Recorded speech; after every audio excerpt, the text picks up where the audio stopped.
We use it every day. We work on it, learn on it, fall in love on it. Right now, you're watching this through it.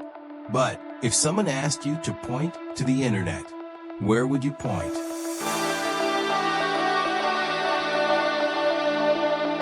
Most people point to the sky. We talk about the cloud. We imagine Wi-Fi signals floating invisibly through the air.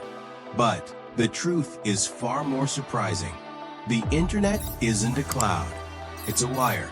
A very long, very physical wire.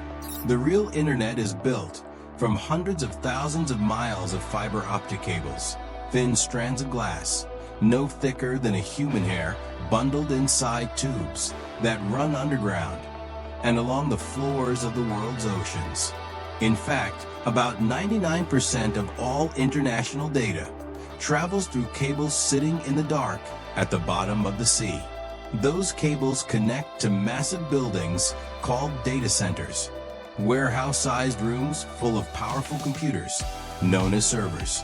When you visit a website, your device is essentially asking one of these servers to send a copy of that page to you through a chain of cables stretching across the planet. But with billions of devices online, how does your data find its way to the right place? Every device on the internet has a unique number called an IP address. It works like a postal address. But because humans can't easily remember long strings of numbers, we use names like youtube.com or google.com. The system that translates those names into the correct addresses is called the DNS, or Domain Name System. Think of it as the phone book of the internet. Once your device knows where to send its request, the data begins its journey. But it doesn't travel as one big lump.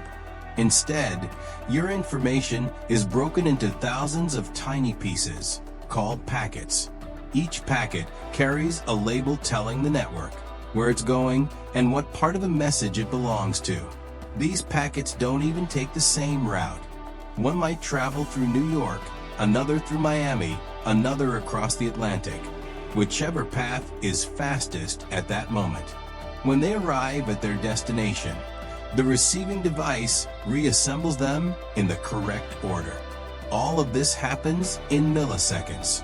So, the next time a page loads on your screen, remember, light just traveled through glass strands on the ocean floor. Machines exchanged addresses, and thousands of tiny digital packets raced around the world, just to bring you that moment. The internet isn't magic. It's glass, electricity, and logic.